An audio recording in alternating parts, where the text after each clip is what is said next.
De personne à combattant ennuyeux, à légende incontestée, à personne à nouveau. L'histoire de Kamaru Usman, c'est l'une des histoires les plus phénoménales de l'histoire de l'UFC. Salut tout le monde, c'est Aliou de la Zone et aujourd'hui on se retrouve dans le premier épisode de cette série qui n'a pas encore de nom en fait, donc je vous conseille de partir dans les commentaires et de me conseiller un nom plutôt intéressant par rapport à cette série que je viens de créer, qui est vraiment une série dans laquelle on va vraiment passer en revue l'histoire des combattants pour voir comment est-ce qu'ils en ont fait pour en arriver au point où ils en sont. Aujourd'hui, on va s'intéresser au cas de Kamaru Usman, étant donné qu'il va affronter ce week-end Joaquin Buckley. Et ça va vraiment nous permettre de comprendre exactement dans quel état est Kamaru Usman à l'heure actuelle. En attendant que tu donnes un nom à cette série dans les commentaires, on va juste l'appeler cette série sans nom. Et donc, on va commencer tout d'abord par parler des débuts de Kamaru Usman. Né en 1987 à Oshi, au Nigeria, il avait zéro confort là où il était. Mais s'il y a vraiment une chose qu'il a toujours eu, c'est tout simplement sa volonté de faire. Ensuite, il a débarqué avec ses parents à 8 ans aux États-Unis. Il parlait quasiment pas anglais à l'époque. Et du coup, ses potes de l'époque, ils l'appelaient Marty parce qu'il n'arrivait pas à prononcer le nom Kamaru. Et voilà, cette anecdote, c'est peut-être un nom dont tu te souviens, Marty. Parce que son pote Colby Covington, il l'appelait très souvent Marty Fake Newsman. And I'm destroying Marty Fake Newsman. Le père de Kamaru, c'était un ancien militaire. Il était très strict et il a conseillé à son fils de commencer la lutte, qui est vraiment un sport qui requiert une certaine discipline. Et au passage, dites-moi dans les commentaires quand vous allez avoir des enfants, c'est dans quel sport de combat que vous allez les inscrire, juste pour le référencement. Alors tout a commencé avec la lutte. Pendant que ses potes jouaient au basket, Kamaru, c'était vraiment ce petit qui mettait des double legs à tout le monde. En 2010, pendant que tu étais en train de manger des céréales et regarder Dragon Ball Z, lui, il était devenu champion de la NCAA avec 44 victoires pour une défaite. Mais le problème, c'est que jusqu'à cette époque, certes, il aime bien la lutte et tout, mais ça ne paye pas. Il n'a pas de contrat professionnel. Jusqu'à présent, ses seuls moyens de gagner de l'argent, c'est soit d'être coach ou videur. Il dira lui-même plus tard en interview, j'étais à 2 doigts d'arrêter, j'avais pas d'argent, j'avais pas de futur, mais j'avais encore la lutte. Et c'est en ce sens qu'en 2012, pour arrondir les fins du mois, il se lance dans une carrière de MMA. Mais à l'époque, c'est vraiment un petit circuit avec peu de moyens. Il prenait des fights pour 200 $. Tu vois, ça c'est le prix que tu payes quand tu veux emmener ta petite babies dans un restaurant de Montréal. Tu vois, c'est cet argent que Kamaru Usman, il gagnait. Donc c'est la raison pour laquelle lui, il en est là où il est. Et toi, tu en es là où tu es en ce moment. Mais un truc qui est vraiment important dans la vie, c'est que le plus tu travailles pour quelque chose et le plus tu y crois, bah, inévitablement, tu finis par obtenir quelque chose. Parce que c'est vraiment par la sueur de son front et par des tonnes de double leg que finalement il a réussi à se faire connaître grâce à The Ultimate Fighter. Il a littéralement gagné la saison, mais jusqu'à ce moment, personne ne le calculait. Et ça, c'était vraiment lié à plusieurs facteurs. Majoritairement, le fait que c'était un lutteur, qu'il n'avait pas de hype, qu'il ne parlait pas comme un Conor McGregor à l'époque, et juste que c'était un dominateur silencieux. Ça fait bizarre. Et le truc, c'est vraiment que Usman, cette image, elle l'a collé vraiment pendant longtemps. Cette image du mec qui est le plus fort dans le quartier, mais que personne ne va inviter à la fête, tout simplement parce que c'est un combattant qui était ennuyeux. Mais le truc, c'est tout simplement que c'était juste indéniable, qu'il était vraiment un super bon combattant. Et c'est pour ça qu'à sa première occasion pour le titre qu'il avait eu contre Tyron Woodley, il a démonté Tyron Woodley et il est devenu champion de la catégorie des welterweight. Ensuite, il a battu son ancien camarade en la personne de Colby Covington, avec qui il aura des échanges vraiment très intéressants et il aura vraiment l'une des constructions de combat qui m'a le plus plu de sa carrière. It's a possibility tonight. Let's do it tonight. Let's do it right now. Let's possibility. the ugliest dude in the history of the UFC. That hairline's halfway up your Stop doing face. Mais bien sûr, il va finir par battre Colby Covington par KO et pour entrer dans les détails, en cassant littéralement sa mâchoire. You didn't break nothing. The your only thing you face. broke. Ensuite, il va enchaîner Masvidal, puis Gilbert Burns. The only reason this man took the fight is because it was on 6 days' notice and he had a built-in excuse. And he's still running his mouth, talking about, oh, he broke my nose and stepping in on 6 days. Give you 3 weeks, he's gonna do something. Guess what? It's not done. I'll give you a whole training camp. I guarantee you, you won't sign on that dotted line because this time I'm gonna finish your ass. Puis Masvidal encore, en cette fois-ci gagnant le KO de l'année.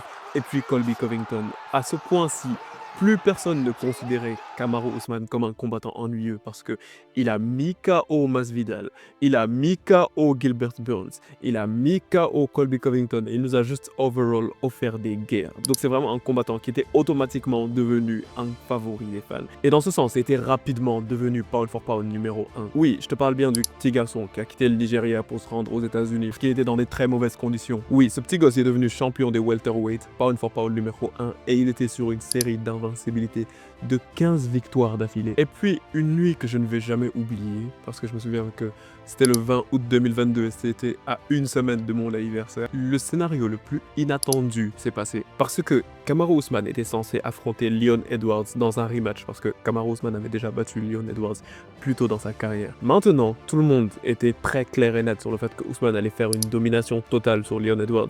Leon Edwards qui est même connu pour n'avoir quasiment aucun finish dans sa carrière et pour être un combattant également, comme on le disait sur Kamaru Usman, plutôt ennuyeux. En ce sens, le combat s'est déroulé exactement comme ce que les gens pensaient. Kamaru Usman a fait une masterclass sur Leon Edwards. Il l'a dominé sur 4 rounds. Il était en train de lui rouler dessus sur le 5e round. Et c'est là que, sorti de nulle part, Leon Edwards lui envoie un high kick et éteint automatiquement Kamaru Usman. Il éteint ses rêves de dépasser le record d'invincibilité de Anderson Silva. Il éteint ses rêves de changer de catégorie pour devenir double champion.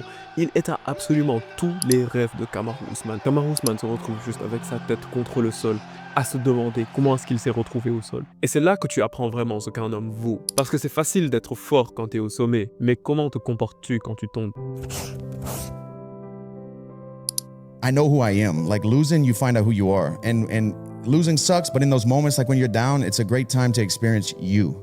You know, because like when you're winning, you can get this momentum. When everything's going good, you can kind of get in that groove where you're just on cruise control, you know? But when you lose and the phone stops ringing and you're at home laying in bed going to sleep by yourself and everything, the dust settles, you know, that's when you experience yourself, who you really are, you know? And I think that's important. En ce sens, après s'être fait battre par Leon Edwards, Kamaru Usman ne voulait pas accepter cela et a automatiquement proposé un rematch qui a été accepté quelques mois plus tard et Leon Edwards va encore affronter Kamaru Usman cette fois-ci pour la trilogie dans la maison même de Leon Edwards, du coup à Londres en Angleterre. Et ce combat n'est vraiment pas parti dans le sens de Usman parce que bien qu'on puisse voir que ça a été serré à certains moments, mais on peut voir que Leon Edwards il avait vraiment un certain contrôle sur la situation et Leon Edwards s'est vraiment bien occupé de Kamaru Usman pendant quasiment tout le combat, même si on pouvait bien voir que Usman il avait vraiment peur de trop s'engager avant de se remanger un autre KO. Après cette défaite contre Leon Edwards, Kamaru Usman s'est encore calmé pendant quelques temps et puis à 12 jours de préparation, il a entendu que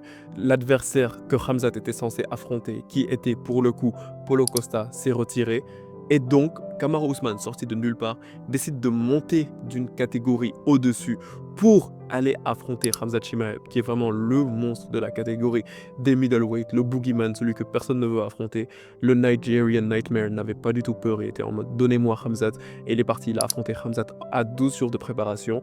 Et ça peut peut-être vous étonner, mais je pense que hormis Gilbert Burns, Kamaru Usman est vraiment la personne qui a le plus montré que Khamzat Chimaev est humain. Parce que bien qu'il ait perdu ce combat, il a vraiment fait du bon travail contre un combattant comme Khamzat Chimaev. Mais n'empêche que sur les papiers, sa situation actuelle est juste très mauvaise parce qu'il a perdu ses 3 derniers combats. Et juste après ça, on lui a demandé quelle serait la suite pour lui. Et il avait dit qu'à présent, il va tout simplement prendre une pause et qu'il va devoir juste retourner se concentrer sur sa famille et sur les choses qui sont importantes. I just need to believe in myself and get out there. You know, it's a tough one, but you know, I'm gonna take a little bit of time, just a little bit, and I'm back in the gym. You know, back in the gym, and I don't. Et du coup, il a disparu. Il a créé son podcast avec Henry Cerudo dans lequel il décryptait les combats très souvent.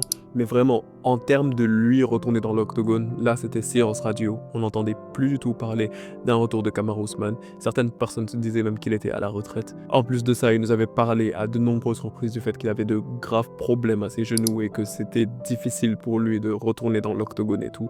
On commençait vraiment donc à tous tirer une croix sur le cas de Kamaru Usman et on se disait que c'est juste fini pour lui. Et c'est vraiment à cette période qu'on avait un nouveau contender plutôt similaire à Usman et qui commençait à être très dangereux, qui faisait son apparition dans la catégorie des poids welter. Et ce contender, il s'appelait bien évidemment Joaquin Buckley. Et c'est vraiment un contender qui a grave la dalle, qui a vraiment envie de prendre tout ce pourquoi Kamaru Usman a travaillé. Et cette fois-ci, Kamaru Usman a répondu à l'appel. Et du coup, ils vont s'affronter ce samedi 14 juin 2025 lors de l'UFC Atlanta. Et ce combat, en plus de nous montrer, est-ce que Joaquin Buckley, c'était tout simplement un combattant que l'on a vu trop haut, trop vite, ou au contraire, si c'est vraiment un potentiel champion. En plus de cela, ce combat il va vraiment nous permettre de savoir est-ce que Kamaru Usman, il pourra vraiment revenir au plus haut niveau. Ce combat donc, ce n'est pas tout simplement un combat, c'est vraiment un test, c'est un miroir. Un miroir qui permet vraiment de savoir est-ce que Kamaru Usman c'est toujours The Nigerian Nightmare ou est-ce que c'est juste devenu un autre ancien champion qui n'arrive pas à se relancer un petit peu comme son ami Israël Adesanya.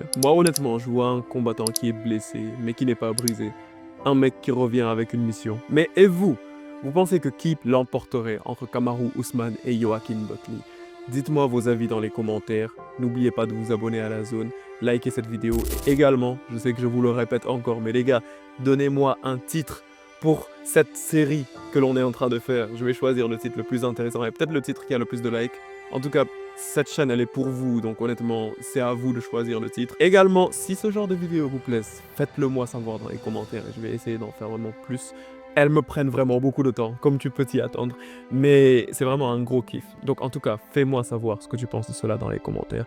Et on se capte très bientôt pour une prochaine vidéo, la famille. Peace out. Well, you know what? I learned this lesson when I was young. My mom used to say this to me, and I had to really think about this. If we all threw our problems in a pile, I guarantee you would take your shit back and run.